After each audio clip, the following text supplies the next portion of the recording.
Hola hermanos y amigos, saludos para todos ustedes. Deseamos para cada uno bendiciones de nuestro Dios. Continuamos estudiando la lección de escuela sabática. El comentario que hacemos a esta hora es el comentario de la lección número 9. Jesús, el sacrificio perfecto. Texto central, Hebreos 10:14. Porque con una sola ofrenda hizo perfectos para siempre a los santificados. La idea de que un hombre declarado culpable y ejecutado en una cruz debiera ser adorado como Dios era ofensiva para la mentalidad antigua. Fíjense ustedes, un hombre que muriera en una cruz. Si Deuteronomio 21:23 decía que maldito el que muriera colgado en un madero, termina el pensamiento diciéndonos: las escasas referencias de la crucifixión en la literatura romana muestran su aversión a la idea. Para los judíos, la ley declaraba que un hombre empalado en un árbol era maldito por Dios. Ese era el concepto. Por lo tanto, Jesús en la cruz fue visto como de una manera despreciable, no como quien traería bendición para la raza pecadora, sino, como dice el apóstol Pablo, recordando esta mención de Deuteronomio: maldito el que muere colgado en un madero. Por consiguiente, los primeros motivos que encontramos en las pinturas cristianas de las catacumbas eran el pavo real, que supuestamente simboliza la inmortalidad, una paloma, la palma de la victoria del atleta y el pez. Posteriormente, aparecieron otras temáticas: el arca de Noé, Abraham sacrificando el carnero en lugar de Isaac, Daniel en el foso de los leones, Jonás escupido por el pez, un pastor que lleva un cordero, o representaciones de milagros como la curación del paralítico y la resurrección de Lázaro. Estos eran símbolos de salvación, victoria y cuidado. La cruz, por otro lado, transmitía una sensación de derrota y vergüenza. Sin embargo, fue la cruz la que se convirtió en emblema del cristianismo. De hecho, Pablo siempre calificó el Evangelio como la palabra de la cruz. 1 Corintios capítulo 1, versículo 18. En este estudio veremos la cruz tal como aparece en el libro de Hebreos. Aquí en este comentario vemos el detalle de la cruz. Fíjense, el comentario nos hace acerca de todas las cosas que aparecieron en esos lugares donde los cristianos habían estado confinados, en esas catacumbas. Hicieron toda clase de representaciones, pero al parecer no aparecía la cruz. Alguna vez, cuando cantamos el que hoy tenemos en nuestro himnario como el himno 97, en el Monte Calvario, tal vez pensábamos cómo yo canto haciendo énfasis en algo que yo amo, en la cruz. Dice el coro de este himno 97, oh, yo siempre amaré esa cruz, en sus triunfos mi gloria será, y algún día en vez de una cruz mi corona Jesús me dará. El himno hace énfasis en la cruz de Cristo. Entonces, alguna vez pensábamos cómo yo puedo amar esa cruz, si esa cruz fue el instrumento de tortura, donde el Señor Jesús fue sacrificado, murió por mí. Pero esa cruz como instrumento se ha convertido para mí en un símbolo de perdón. Y de hecho, el Señor Jesús, hablándonos de la cruz, nos dijo: el que quiera venir en pos de mí, tome su cruz. La vida cristiana, mis hermanos, es una vida que exige que llevemos esa cruz que es más liviana, que es realmente llevadera cuando estamos tomados de la mano de ese que murió en la cruz. Y la salvación no está en la cruz, la salvación está en el que murió en la cruz. Jesús, el sacrificio perfecto. Parte para el domingo. ¿Por qué se necesitaban sacrificios? Tal vez nos hemos hecho esta pregunta en el transcurso de nuestra vida cristiana. Al leer el Antiguo Testamento y ver la cantidad de sacrificios que eran hechos por causa del pecado, nos preguntamos: ¿por qué los sacrificios? Los sacrificios, que traían derramamiento de sangre, debieron haber sido traumatizantes para aquellos que no querían ver sangre. Pero esa sangre era la única manera de poder obtener el perdón. El derramamiento de sangre. No podía haber de otra manera una oportunidad para el pecador. ¿Qué nos demuestra esto? Como punto número 2, la enormidad de la ofensa. La ofensa nos separaba de Dios y por lo tanto el sacrificio era la única forma de volver a la reconciliación. El Señor Jesús a través del sacrificio ha reconciliado al mundo. Todos aquellos que miran a la cruz, que ven su sacrificio y en él ponen la esperanza de la redención, obtendrán vida eterna. Génesis 15, 6 al 21. El pacto hecho de Dios con Abraham y el pacto que Dios hace con una promesa. En ti serán benditas todas las naciones. Pero qué triste que este pacto, al ser violado, trajera tanta tristeza, tanto tropiezo. Cuando estudiamos la vida del pueblo de Israel, nos podemos dar cuenta de estas cosas, cómo el pueblo pasó por tantas penurias, pero todo por causa de su rebelión. Jeremías 34, 8 al 22. El pacto con Dios le daba a Israel acceso a la tierra prometida como herencia. Sin embargo, implicaba un conjunto de mandamientos y la aspersión de sangre sobre el altar. Hebreos 9:22. Sin derramamiento de sangre no hay remisión de pecados. Cuando Israel rompió el pacto, Dios enfrentó un doloroso dilema. El pacto exigía la muerte de los transgresores, pero Dios amaba a su pueblo. Si Dios simplemente miraba para otro lado o se negaba a castigar a los transgresores, sus mandamientos nunca serían aplicables y este mundo se hundiría en el caos. No obstante, el Hijo de Dios se ofreció como sustituto. Murió en nuestro lugar para que recibamos la promesa de la herencia eterna. Hebreos 9:15, 26, Romanos 3:21 al 26. Es decir, iba a defender la santidad de su ley y al mismo tiempo salvar a los que quebrantaran esa ley. Y pudo hacer esto solamente a través de la cruz. Aquí viene una pregunta, y esta pregunta es válida para tantas ideas en cuanto a la salvación. La salvación en la que el Señor ha hecho todo, por supuesto, pero que hay una parte donde el ser humano participa.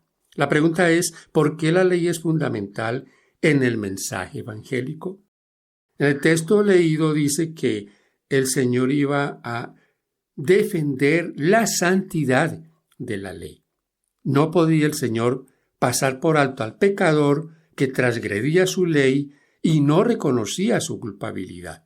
Por lo tanto, era necesario un sacrificio. Y es necesario que nosotros ahora reconozcamos ese sacrificio. La pregunta, ¿cómo puede salvarse un ser humano si no acepta ese sacrificio? No hay otra forma, no hay otro mediador. Por eso es lo que estudiábamos en la lección anterior, referente al texto que dice que no queda más sacrificio. ¿A dónde iríamos para encontrar un Salvador mejor que este, que dio su vida para redimirnos de nuestras transgresiones? Recuerden, de nuestras transgresiones, no en nuestras transgresiones. Diversos tipos de sacrificio. Efesios 3, 17 al 19. Para que habite Cristo por la fe en vuestros corazones, a fin de que, arraigados y cimentados en amor, seáis plenamente capaces de comprender con todos los santos cuál sea la anchura, la longitud, la profundidad y la altura, y de conocer el amor de Cristo que se excede a todo conocimiento, para que seáis llenos de toda la plenitud de Dios. La pregunta basada en estos textos de Efesios 3, 14 al 19 dice, ¿cuál fue el pedido de oración de Pablo en favor de los creyentes? Encontramos aquí varios aspectos en este pedido de Pablo. He tomado dos, comprensión y conocimiento. ¿En qué nosotros debemos tener conocimiento? ¿Qué es lo que deberíamos comprender? El plan de salvación.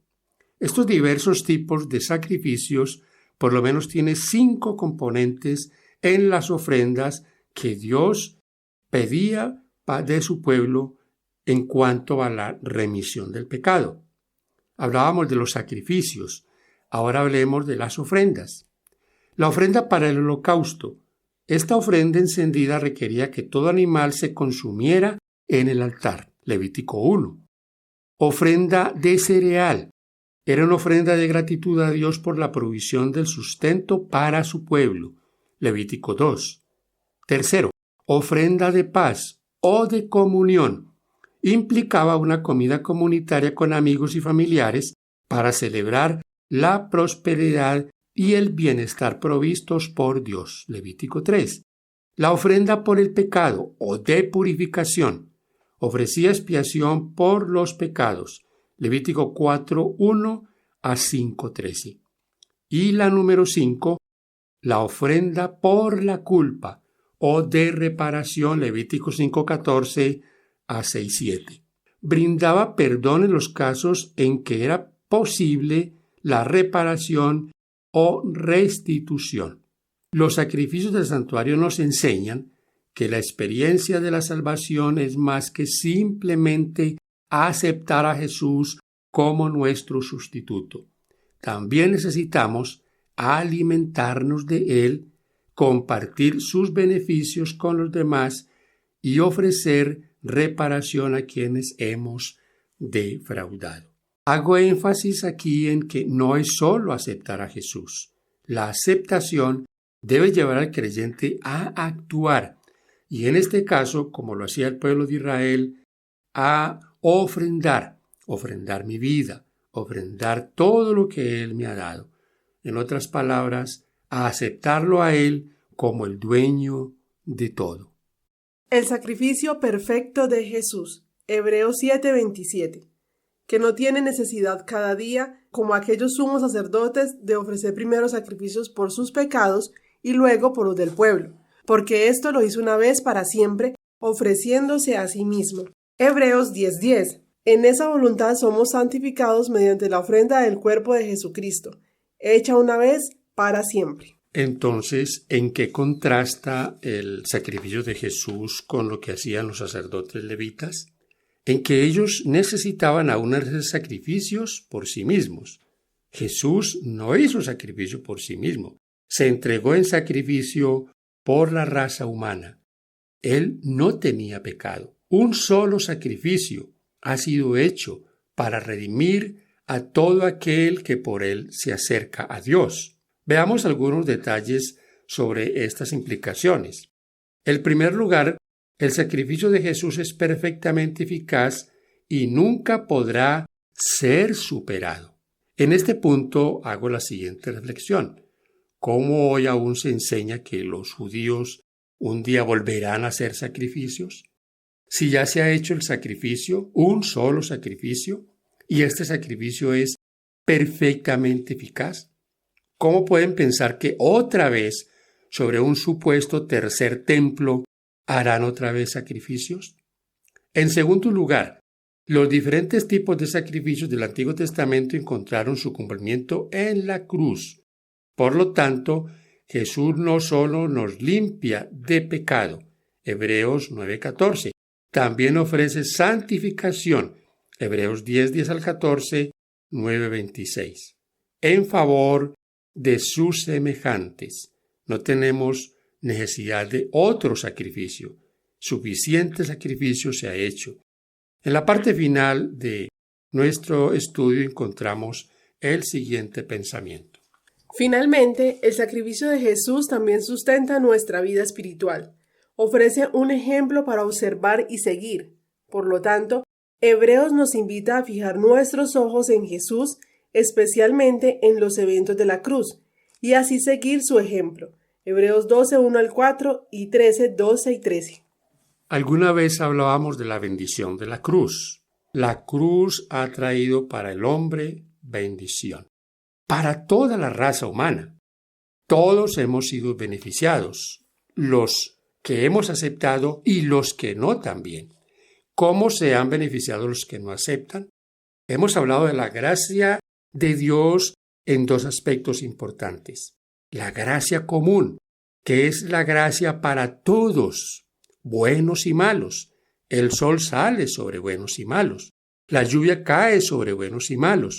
El aire que respiramos lo respiran buenos y malos. Esa es gracia común. Pero hablemos de la gracia salvadora. Una vez que el creyente mira a la cruz, comienza a recibir la gracia salvadora de Jesús. Comienza a ser transformado a su imagen y un día, confiando en ese sacrificio, tendrá la eternidad. Nada lo podrá separar del amor de Dios. Bien, mis hermanos, estamos ahora en la lección para el día miércoles. La cruz y el costo del perdón. ¿Qué costo ha tenido el perdón para nosotros?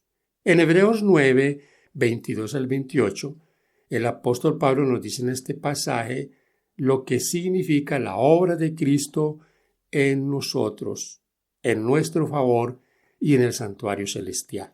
Ahora, cuando hablamos del costo del perdón, y como hemos venido estudiando, analizamos lo que es el derramamiento de sangre, la muerte del Hijo de Dios en una cruz, tenemos que comprender que el costo ha sido grande, que el pago que se ha hecho es un pago infinito. Constó, como hemos dicho, la sangre, la muerte del Hijo de Dios en la cruz. Voy a hacerle una comparación sencilla. Los que no queremos derramar sangre y nos asusta al ver sangre, creo que nos hubiera impresionado mucho tener que degollar un animal. No sé usted qué mascota tenga en su casa, que usted quiera su mascota, la aprecie, pero piense que algún día usted tiene que sacrificar ese animal para usted recibir perdón. ¿Cómo se sentiría usted al tener que hacerlo? ¿Cómo se sentiría un judío sincero, un judío honesto, que tuviese que llevar un animal y verlo morir en su lugar? Creo, mis hermanos, que esto nos tiene que llevar a reflexionar en el costo del pecado. Ahora, Dios vio a su Hijo en la cruz. Lo entregó para que fuera humillado, para que fuera vituperado. Por eso es que tenemos que reconocer que el costo ha sido grande. El costo que fue la cruz es un costo que no podemos nosotros ni siquiera por un mínimo superarlo. Así que, mis hermanos, no hay sacrificio que nosotros podamos hacer. No hay nada. Lo que nosotros hacemos es mínimo y debemos reconocer lo que Él ha hecho por nosotros. Entonces, ¿experimentaremos eso en nuestras vidas? ¿Experimentaremos gratitud al Señor porque afrontó por nosotros el castigo que nosotros merecíamos? Grande ha sido ese costo. En este punto debo también de hacer la siguiente observación. Si eso sentimos cuando vemos el derramar sangre de un animal, ¿qué sentiríamos al ver derramar la sangre de un hijo? La experiencia de Enoc, el espíritu de profecía dice que comprendió el amor de Dios cuando tuvo su primer hijo. La experiencia de Abraham, cuando fue al monte a cumplir con el pedido de Dios de sacrificar a Isaac su hijo. ¿Cómo se sentiría el corazón de ese hombre? ¿Cómo se sentiría el corazón de Dios cuando Cristo, su Hijo unigénito, estaba pendiendo de la cruz, humillado, lacerado, torturado por aquellos a los que Él había venido a salvar? El costo de la cruz, como ya hemos dicho, es un costo insuperable. ¿Seríamos ingratos al poner en duda lo que se ha hecho por nosotros? Sin duda. Que Dios nos ayude a reconocer todo lo que el cielo ha hecho, hace y hará en nuestro favor. El juicio y el carácter de Dios. Parte para el jueves. Los textos para esta parte los encontramos en Romanos 3:21 al 26, 1:16 y 17 y 5:8. Miremos qué nos dice Romanos 3:21 al 26. Pero ahora, aparte de la ley, se ha manifestado la justicia de Dios, testificada por la ley y por los profetas. La justicia de Dios por medio de la fe en Jesucristo, para todos los que creen en Él, porque no hay diferencia. Por cuanto todos pecaron y están destituidos de la gloria de Dios, siendo justificados gratuitamente por su gracia, mediante la redención que es en Cristo Jesús, a quien Dios puso como propiciación por medio de la fe en su sangre, para manifestar su justicia a causa de haber pasado por alto los pecados pasados, con la mira de manifestar en este tiempo su justicia, a fin de que Él sea el justo y el que justifica al que es de la fe en Jesús. Ya en la parte final de este comentario debemos hacer énfasis en el juicio y el carácter de Dios. En algunos temas que hemos colocado en el canal hablamos de la vindicación del carácter de Dios, el que Satanás ha empañado no solo en la tierra, ha empañado en todo el universo. Por lo tanto, el carácter de Dios es representado ahora en Jesús en la cruz. Fíjense ustedes, mis hermanos, ¿cómo podríamos nosotros ver el amor de Dios representado en Jesús de una manera tangible, de una manera práctica? El Señor no está haciendo cosas por nosotros solamente de palabra, lo está haciendo de hecho. Ha dado a su Hijo. Ahora, el sacrificio del Señor suficiente para limpiarnos a nosotros y ahora para interceder por nosotros está en el santuario celestial. Aquí yo quiero hacer un poquito de hincapié en lo que significa para nosotros que Cristo esté mediando en el santuario. Recuerden, los pecados que los israelitas confesaban cada vez que hacían un sacrificio eran llevados al altar. La sangre era rociada en los cuernos del altar. Y esa sangre y esos pecados eran aceptados por el Señor. Los pecados entraban al santuario. Cada año, cuando se hacía expiación por todos los pecados confesados durante el año. He dicho que es importante que comprendamos que nosotros estamos llevando nuestros pecados al santuario del cielo. Deben de entrar allí, donde el sumo sacerdote, Cristo Jesús, intercede por nosotros. Un día, cuando Él salga de ese lugar, habrá hecho expiación por nuestro pecado. Si nuestro pecado fue confesado y llegó al santuario, entonces tendremos la seguridad de que seremos nosotros vindicados con el Señor. Dice Leonard G. Foy en cuanto a este juicio: el hombre no puede por sí mismo hacer frente a estas acusaciones con sus ropas manchadas de pecado. Confiesa su culpabilidad delante de Dios, pero Jesús, nuestro abogado, presenta una súplica eficaz en favor de todos los que mediante el arrepentimiento y la fe le han confiado la guarda de sus almas. Intercede por su causa y vence a su acusador con los poderosos argumentos del Calvario. Su perfecta obediencia a la ley de Dios, aún hasta la muerte de la cruz, le ha dado toda potestad en el cielo y en la tierra, y él solicita a su Padre misericordia y reconciliación para el hombre culpable. Pero aunque debemos comprender nuestra condición pecaminosa, debemos confiar en Cristo como nuestra justicia, nuestra santificación y redención. No podemos contestar las acusaciones de Satanás contra nosotros. Solo Cristo puede presentar una intercesión eficaz en nuestro favor. Él puede hacer callar al acusador con argumentos que no se basan en nuestros méritos, sino en los suyos. Testimonios para la Iglesia, tomo 5, página 445 y 46. Tanto los redimidos como los seres que no cayeron hallarán en la cruz de Cristo su ciencia y su canto. Se verá que la gloria que resplandece en el rostro de Jesús es la gloria del amor abnegado. A la luz del Calvario se verá que la ley del amor autorrenunciante es la ley de vida para la tierra y el cielo. Que el amor, que no busca lo suyo, tiene su fuente en el corazón de Dios, y que en el manso y humilde se manifestó el carácter del que mora en la luz a la que ningún hombre puede acceder. Deseado a todas las gentes, página 12. Hermanos y amigos, gracias por acompañarnos. Finalizamos este comentario pidiendo al Señor una bendición para cada uno. Oremos, Padre bueno, gracias por permitirnos estudiar estos temas. Comprender el sacrificio que se ha hecho por nosotros es sumamente importante, y aceptarlo y aceptar la redención ofrecida. Oramos por cada uno de nuestros hermanos que nos escuchan, los que en diferentes lugares y también con diferentes necesidades claman a ti. Conoces cada caso, cada pedido. Rogamos por ellos en el nombre del Señor Jesús. Amén.